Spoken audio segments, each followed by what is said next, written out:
चलो करते हैं, हेनरीज लॉ के एप्लीकेशन ही है कायदे से ये। चलो बेटा एक बार सवाल पढ़ दे खुशी। Yes, sir.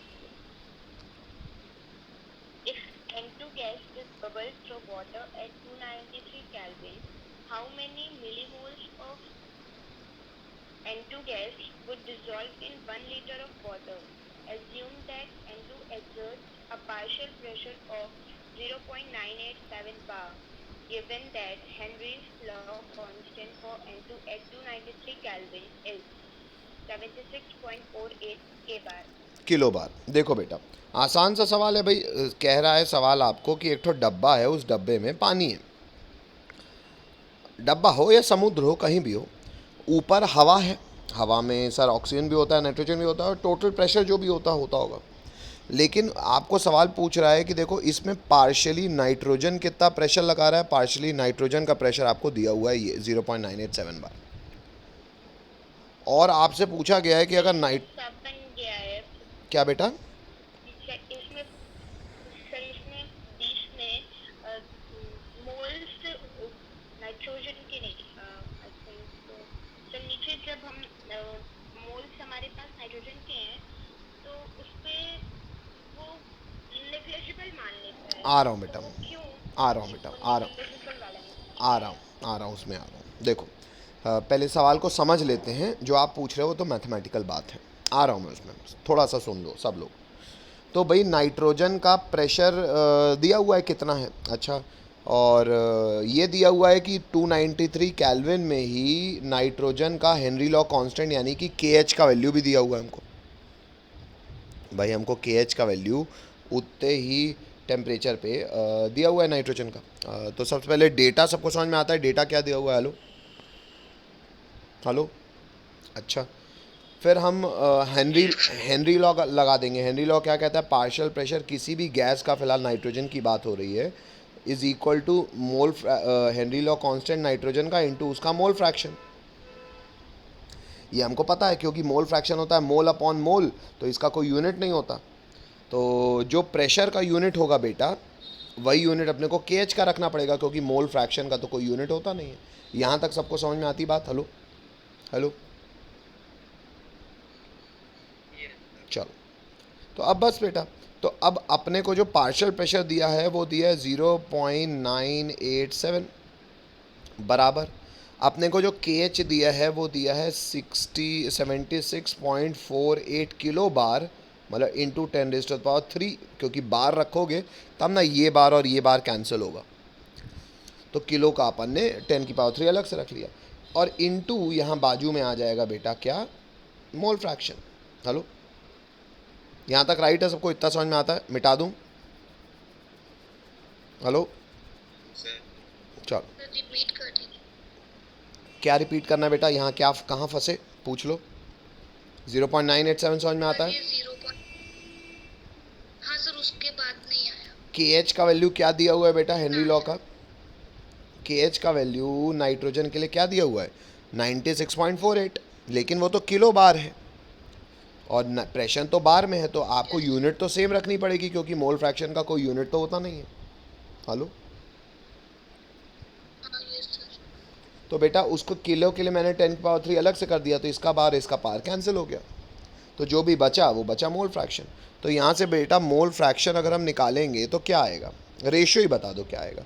रेशियो आएगा 0.987 अपॉन लगभग मोटा मोटा 1 रुपये भी नहीं है। हेलो हेलो, यस और नीचे क्या रेशियो है बेटा? नीचे क्या है? 76.48 को मान लेता हूँ मैं 5 इंटू 10⁻³। एक मोटी मोटी बात बताओ बेटा, ऊपर अगर मैं अप्रॉक्सीमेटली बात कर रहा हूँ, इतना सबको समझ में आता है? हेलो, यस सर अब बेटा यहाँ से ना केमिस्ट्री ख़त्म है, अब यहाँ से कॉमन सेंस चालू है। मुझे एक बात बताओ, मोटा मोटा बात बताओ बेटा, ऊपर अप्रॉक्सीमेटली कितना मान सकते हो? ज़्यादा से ज़्यादा 1, और नीचे अप्रॉक्सीमेटली क्या मान सकते हो? सर 76 को अगर 10⁻³ से इंटू करोगे ना तो लगभग सर 76,000 के आसपास। अरे ज़्यादा से ज़्यादा 76,500। हेलो हेलो, मतलब 76,000 रुपीज़ अराउंड। हेलो, 70, 80, 75,000 रुपये। अच्छा एक बात भी ये बताओ मेरे को, मोल फ्रैक्शन क्या होता है बेटा?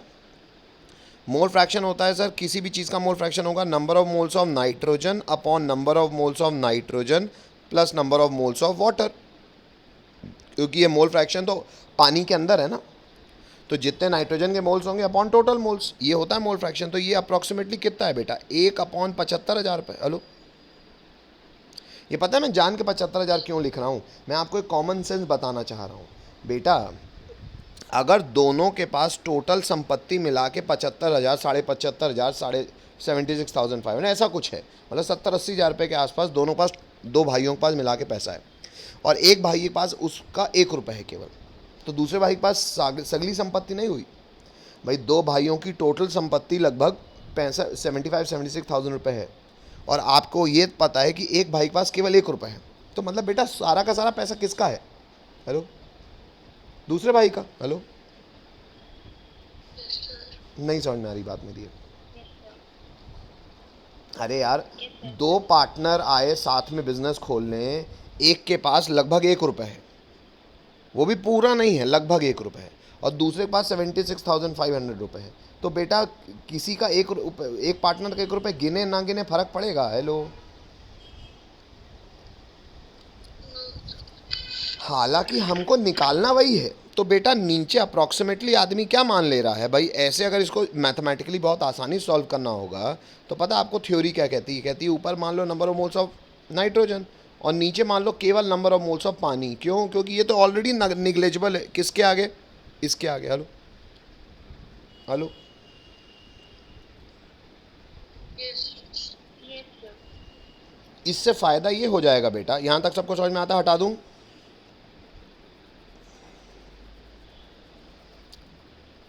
हेलो, इससे फ़ायदा ये हो जाएगा बेटा, नंबर ऑफ मोल्स सीधे आ जाएंगे। कैसे नंबर ऑफ मोल्स आ जाएंगे? Number of moles of water. अब बेटा पानी में कितने मोल्स होंगे कैसे निकालोगे? Number of moles of water upon लगभग 75,000 या 76,500 जो भी है बेटा। Number of moles of water कैसे निकालता है आदमी? 1 लीटर पानी मतलब 1 किलो पानी। 1 लीटर पानी है ना, 1 लीटर वाटर दिया हुआ है सवाल में। 1 लीटर पानी मतलब 1 किलो पानी। 1 किलो पानी मतलब 1000 ग्राम। नंबर ऑफ मोल्स क्या हो जाएगा? 1000 अपॉन मोलर मास इनटू नीचे आ जाएगा बेटा 76,500। देखो लगभग कैलकुलेशन अभी भी कठिन है, लेकिन फिर भी करने योग्य हो गया। हेलो हेलो, इसको सॉल्व करो तो अप्रॉक्सीमेटली पता मैं क्या करूँगा? मैं इसको भी सॉल्व नहीं करूँगा।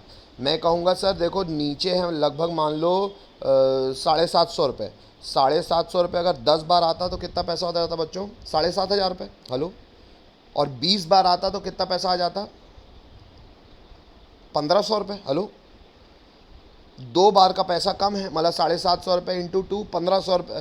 तो नहीं 750 रुपये 10 बार आएगा तो कितना बच्चा आएगा बच्चों? 7,500 ना, और 20 बार आएगा तो 15,000।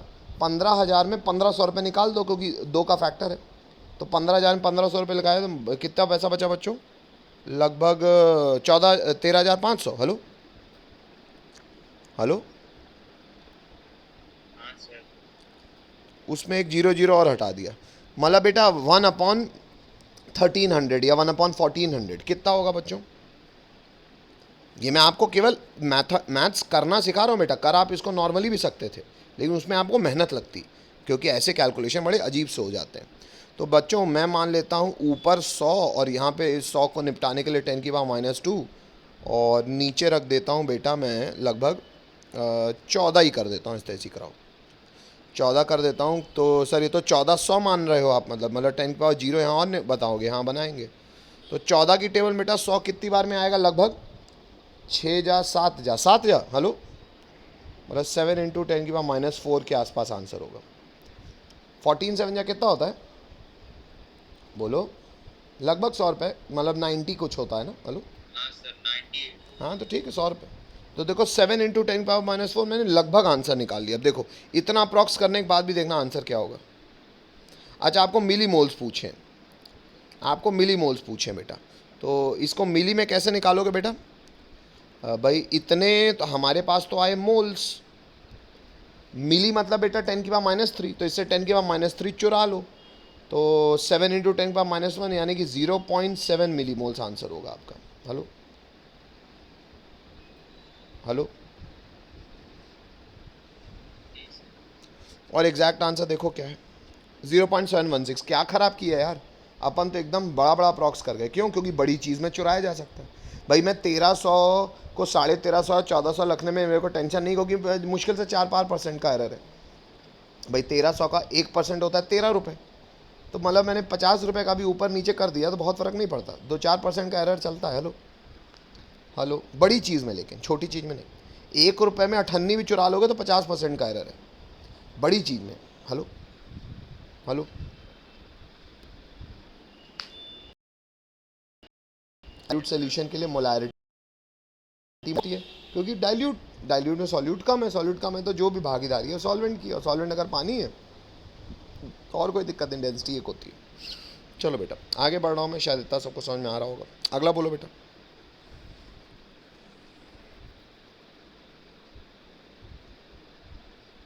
अगला बोलो बेटा।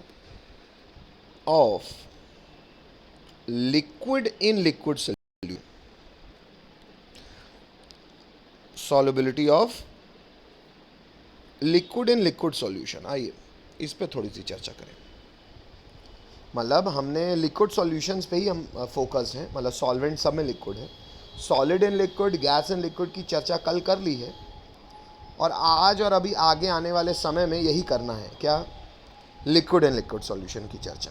आइए, लिक्विड इन लिक्विड सॉल्यूशन को स्टार मार्क बना लिया है सबने।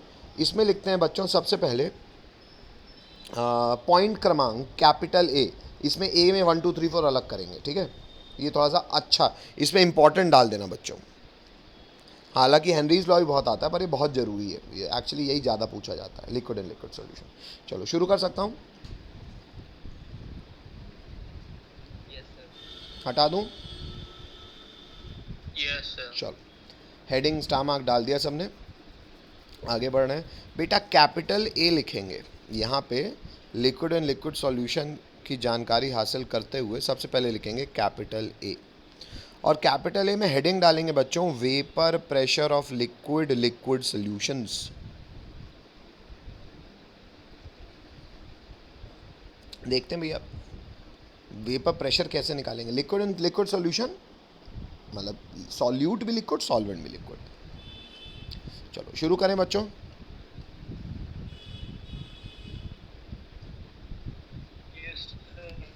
चलो बेटा हटा दूं?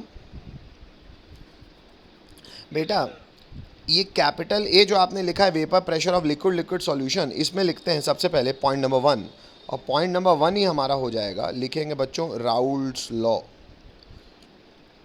लेकिन राउल्ट्स लॉ किसका लिखेंगे? Raoult's law for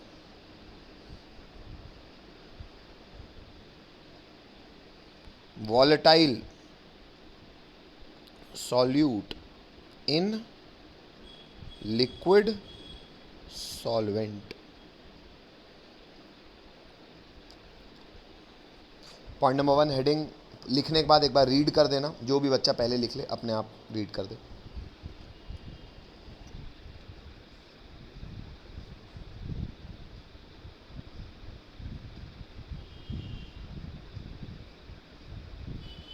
first Raoult's law for volatile solute in liquid solvent. मतलब लिक्विड लिक्विड सॉल्यूशन है, इसमें मैं आपको ये बस बता रहा हूँ। बेटा एक बात बताओ, क्या लिक्विड को गर्म करके यानी कि बॉईल करके भाप बनाई जा सकती है? Hello hello.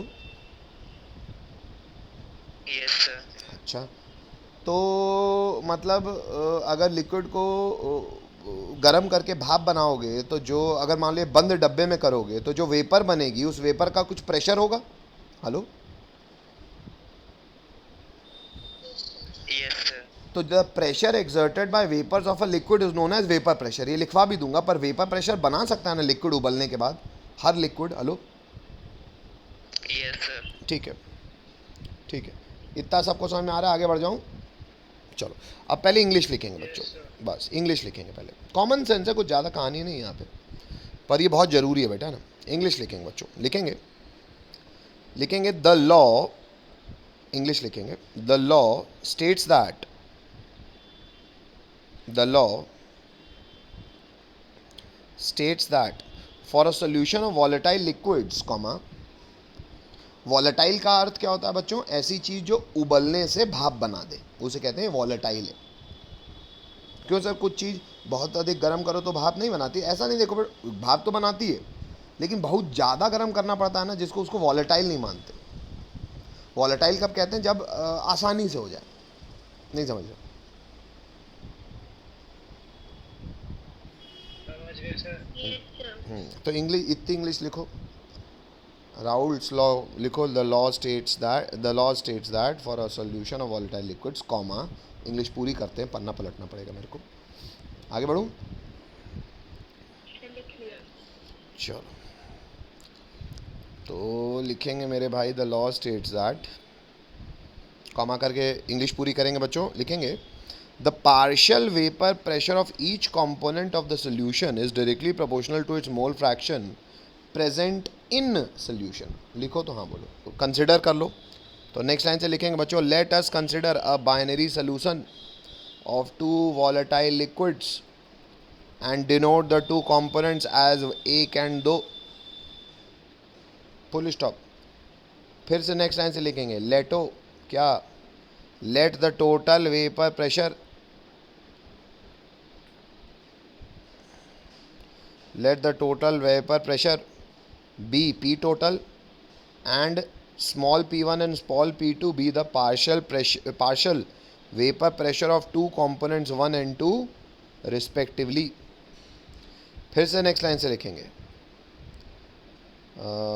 Mole fraction x1 and x2 of the two components are one of x1 and x2 are the mole fraction x1 of the two components 1 and 2 respect। ठीक है, चलो इंग्लिश ठीक है। मतलब कहने की बात मोटी मोटी कि हम अब एक बाइनरी सोल्यूशन मान रहे हैं, लेट रहे हैं। पहले सोल्यूशन, पहले कंपोनेंट को बोलेंगे 1, दूसरे को बोलेंगे 2। अरे दो लोग से मिलकर सोल्यूशन बनता है ना। तो दो लिक्विड्स जो हमने लेटे हैं वो क्या हैं? एक को 1 बोलेंगे, एक को 2 बोलेंगे। दोनों का मिला के वेपर प्रेशर हो जाएगा P टोटल। फर्स्ट कंपोनेंट का पार्शियल वेपर प्रेशर को बोलेंगे P1, सेकेंड कंपोनेंट के पार्शियल वेपर प्रेशर को बोलेंगे P2, पहले कंपोनेंट के मोल फ्रैक्शन को बोलेंगे x1। अच्छा, ये x1 x2 आप लोग ऐसे मत लिखना बेटा, वो मैं बाद में बताऊंगा। पहले केवल वहाँ तक लिखो जहाँ तक ऊपर है, हाईलाइटेड है। समझ में आ रहा है? नहीं आ रहा तो बना लीजिएगा, पर पहले मेरी बात सुनिए। पहले बात सुनो, बनाना मत, पहले देखो। ये एक डब्बा है, क्या है? क्या है? डब्बा। डब्बे में है पानी, क्या है? वाह वाह, ब्लू है पानी, देखो ब्लू है पानी, बहुत सुंदर पानी, वाह वाह पानी। अच्छा, अब बेटा मैं एक कंपोनेंट को मान रहा हूँ, जो मेरा फर्स्ट कंपोनेंट है वो है मेरे लिए लाल, और जो मेरा दूसरा कंपोनेंट है वो है मेरे लिए नीला। ठीक है, दो लिक्विड को मिला के मैंने सोल्यूशन बनाया। तो एक काम करते हैं, नीला ना पानी नहीं है, नीला कंपोनेंट लिक्विड है, लिक्विड नीला। दो भाई, सेकेंड को हम अपन मान रहे हैं ब्लू लिक्विड, ठीक है, और फर्स्ट को मान रहे हैं अपन रेड लिक्विड। फर्स्ट को क्या मान रहे हैं? क्या मान रहे हैं? क्या मान रहे हैं? फर्स्ट को रेड लिक्विड, ठीक है, क्योंकि दो लिक्विड का सोल्यूशन है ना भाई। जो मिक्सचर है लिक्विड एंड लिक्विड है, तो मतलब लिक्विड सॉल्यूट होगा और लिक्विड ही सॉल्वेंट होगा। मेरे को नहीं पता कौन ज़्यादा कौन कम, ऐसे कराए, जो भी कम ज़्यादा होगा, कोई एक कम होगा कोई एक ज़्यादा होगा, रिलेटिवली कोई एक कम तो होगा ही, दोनों बराबर नहीं है, ये मान रहा हूँ मैं, है ना बेटा। अब मुझे ये बताओ, जो N1 है ना और जो N2 है, ये पता है क्या है? मैं इसको कलर नहीं करता, इसको मैं ब्लैक कलर से बताता हूँ आपको। बेटा हम लेट करेंगे, ये डब्बा बनाने का लेट। सबसे पहला करेंगे हम N1 एंड N2। ये क्या है बेटा? ये मोल्स हैं, किसके? Of first and second liquids. कहाँ पे? In solution. मतलब सर, मतलब बेटा जब तुम ए और बी का 1 और 2 कंपोनेंट का मिक्सचर का सोल्यूशन बनाओगे और भले तुम इसको गर्म करके टेम्परेचर टी तक ले गए हो इस डब्बे को, अगर टेम्परेचर टी तक ले जाओगे तो होगा क्या बच्चों, दोनों 1 और 2 कंपोनेंट थोड़ा सा वेपराइज करेंगे। लेकिन बेटा इक्विलिब्रियम में एग्जिस्ट करती है चीज़, इक्विलिब्रियम में एग्जिस्ट करती है चीज़ मतलब कुछ रहती है लिक्विड स्टेट में और कुछ चली जाती है, वही होता है ना। वही ब्लू के साथ भी यही होगा, कुछ रहेगा पानी में, कुछ चला जाएगा हवा में। नई बात समझ में आ रही मेरी? हेलो। आ रही है सर।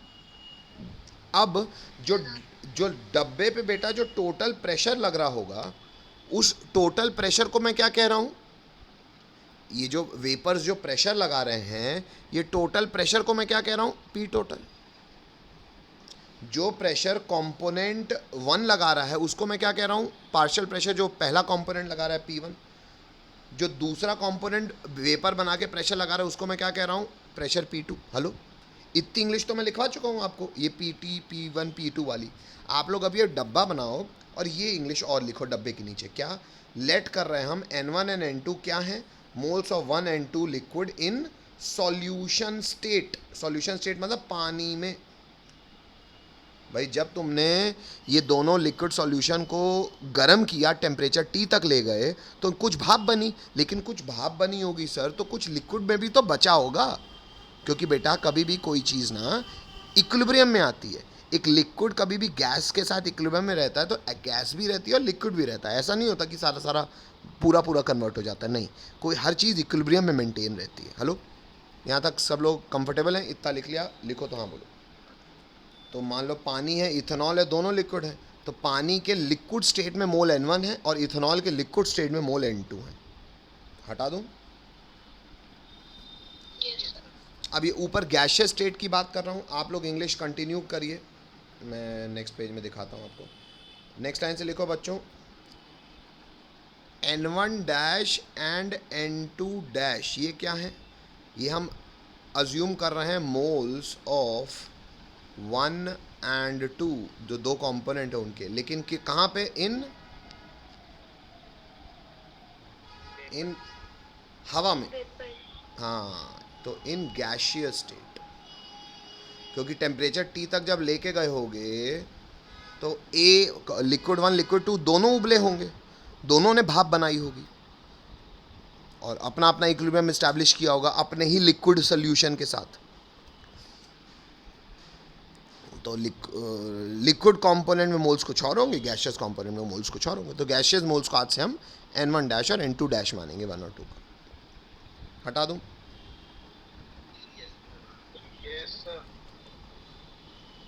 सर मीटिंग एंड होने वाली है। चलो इतना लिखो तो हाँ। डेटा तो लिख लिए, कुछ बातें मैं आपको चाहूँगा आप और लिखो बच्चों। नेक्स्ट लाइन से लिखेंगे, लेट, अभी भी इंग्लिश पूरी नहीं हुई हमारी, लेट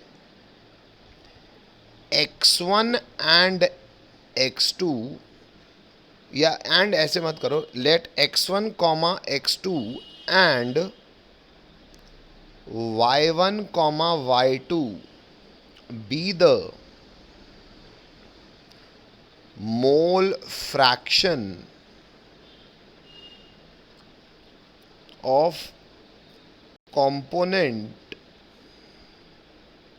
1 and 2 respectively in करेंगे।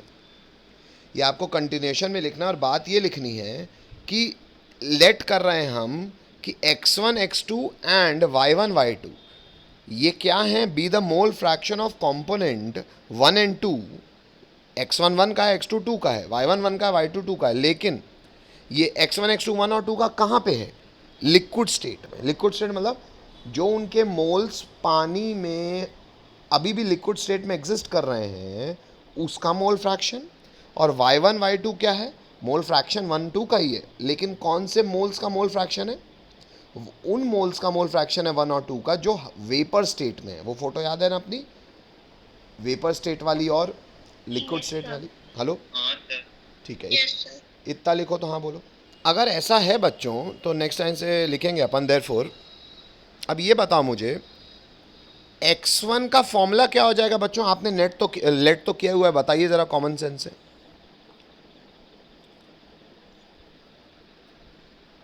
ये हो जाएगा n1 upon n1 plus n2। x2 का फॉर्मूला क्या हो जाएगा बच्चों? n2 upon n1 plus n2। N2 upon N1. And y1 का फॉर्मूला क्या हो जाएगा बच्चों?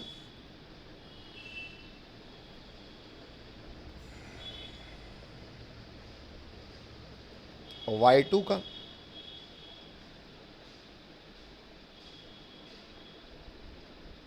अपन ने ये लेट किया, लेकिन आपको लग रहा होगा कि सर अरे यार राउल्ट लॉ की इंग्लिश लिखाए थे, उसके नीचे मैथमेटिकल डेरिवेशन भी राउल्ट लॉ का कराना चाहिए, आप कहाँ डाल्टन में निकल गए हो सर? कहीं नहीं निकला बेटा, साथ में ही यूज़ होगा। पहले थोड़ा सा डाल्टन समझ लो, फिर आते हैं राउल्ट पे। क्यों डाल्टन सर पहले बता रहे हो? क्योंकि बेटा टेक्निकली आप ये 11th में पढ़ चुके हो, जान चुके हो। 11th है सर, तो हमको तो आता नहीं होगा, तो फिर से इसलिए बता रहा हूँ ढंग से। आप लोग को कंटिन्यूशन में लिखना है बेटा। डाल्टन्स लॉ का स्टेटमेंट लिखने की ज़रूरत नहीं है, केवल कॉमन सेंस है वो, तो मैं आपको अभी बता देता हूँ। देखो बेटा, अगर एक दीवार में दो लड़के मिलके लात मारेंगे, एक लड़का अगर 10 रुपये की ताकत से लात मारेगा और दूसरा लड़का 15 रुपये की ताकत से लात मारेगा, तो उस दीवार में टोटल कितने रुपए की लात पड़ेगी? हेलो, 10 और 15 25 रुपये। हेलो, शायद आप लोगों ने ये लेट किया हुआ है कि टोटल प्रेशर को आपने पीटी लिखा हुआ है, देख लो शायद ऊपर। ये टोटल प्रेशर क्या होगा भाई सर? वेपर्स के द्वारा जो टोटल प्रेशर लगाया जाएगा वो बराबर होगा sum of partial pressure of individual component, जिनको आपने स्मॉल p1 स्मॉल p2 लिखा हुआ है, लेट में लिखा हुआ है। ये डाल्टन लॉ बताता है, जो कि कॉमन सेंस है। क्या कहता है? Total pressure is nothing but summation of partial pressure of individual components. कोई कमी, कोई दिक्कत? Hello No, sir. बेटा, डाल्टन लॉ एक चीज़ और बताता है। डाल्टन लॉ कहता है कि जो भी पार्शियल प्रेशर होता है ना कंपोनेंट का, वो ये पार्शियल प्रेशर जो होता है ये डायरेक्टली प्रोपोर्शनल होता है मोल फ्रैक्शन के हवा में। मतलब सर कॉमन सी बात है, जो भी टोटल प्रेशर होगा ना, वो टोटल प्रेशर का कितना हिस्सा कंट्रीब्यूट करेगा? P1 सर, जितना इसका मोल फ्रैक्शन होगा, पर कहाँ पे? हवा में, यानी कि Y1। सिमिलरली P2 किसके बराबर होगा बच्चों? टोटल प्रेशर के इनटू जो Y2 होगा।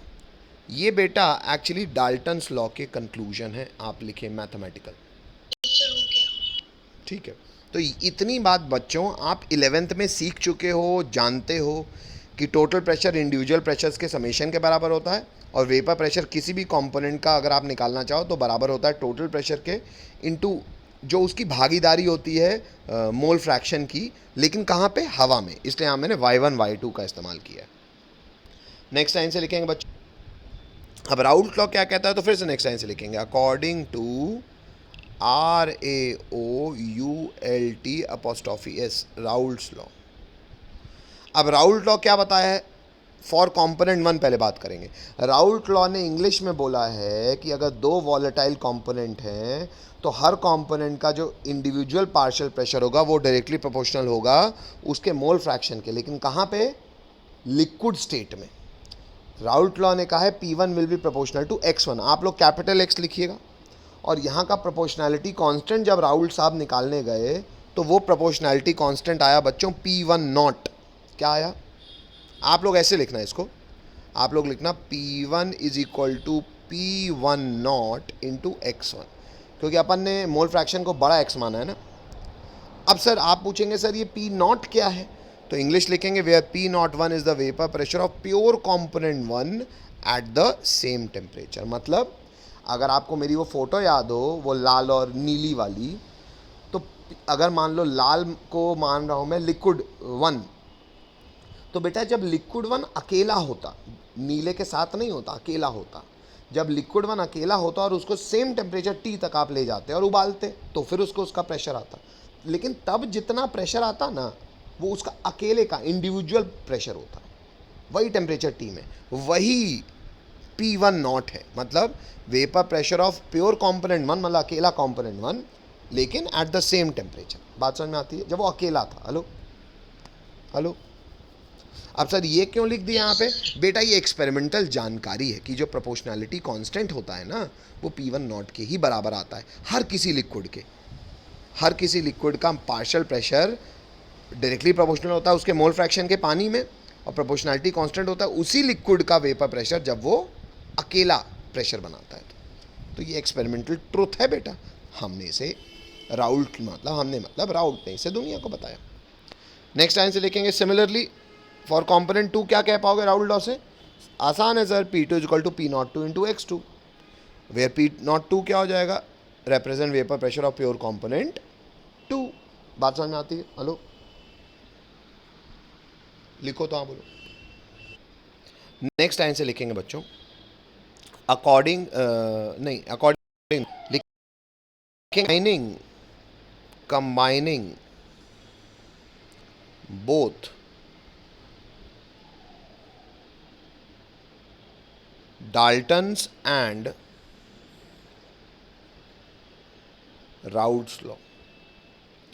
अब बेटा डाल्टन और राउल्ट लॉ दोनों को कंबाइन करके अगर आप एक स्टेटमेंट देखने की कोशिश करोगे तो आपको मिल जाएगा। क्या? हमको पता है बेटा टोटल प्रेशर किसके बराबर होता है डाल्टन के हिसाब से? P1 प्लस P2, मतलब partial pressure of 1 plus partial pressure of 2। Raoult के हिसाब से पार्शियल प्रेशर ऑफ 1 आपने क्या निकाल लिया? P1 नॉट इंटू X1, और राउल्ट के हिसाब से पार्शियल प्रेशर 2 आपने क्या निकाल लिया? P02 into X2। तो बेटा डाल्टन और राउल्ट को कंबाइन कर दो तो ये एक इक्वेशन नहीं मिल जाएगा? हेलो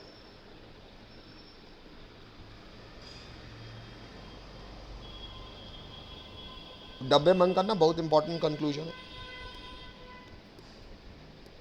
का कॉम्बिनेशन। और आपको देखने को मिलेगा से P1 किसके बराबर था बेटा?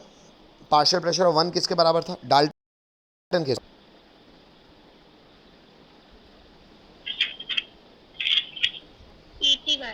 PT/1। और राउल्ट के हिसाब से P1 किसके बराबर था?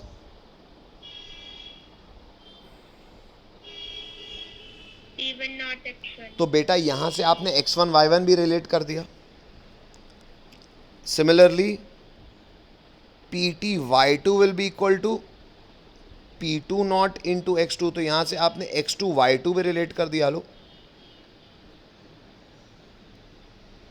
हेलो तो ये कंक्लूजन है बेटा जिसका आपको मैथमेटिकल बहुत फ़ायदा मिलने वाला है, लेकिन ये कंक्लूजन हमको डाल्टन्स और राउल्ट लॉ के कॉम्बिनेशन से 3 ये फॉर्मूले देखने को मिलते हैं। क्या आपको ये बातें समझ में आती हैं? हेलो आपकी कॉपी में भी रहना चाहिए, डाउट हो तो पूछ सकते हो, पर मेरे हिसाब से अगर आपने मेरी बात थ्योरी ढंग से सुनी होगी तो अब आपको बन जाएगा। तो आपका होमवर्क है बच्चों एग्जाम्पल 2.5 और एग्जाम्पल 2.5 के अलावा एक्सरसाइज का भी सवाल हो जाएगा बच्चों। छोड़ो आप केवल ये होमवर्क करके लाएंगे एग्जाम्पल 2.5, ठीक है? ख़त्म करें, समझ में आता है इतना? हेलो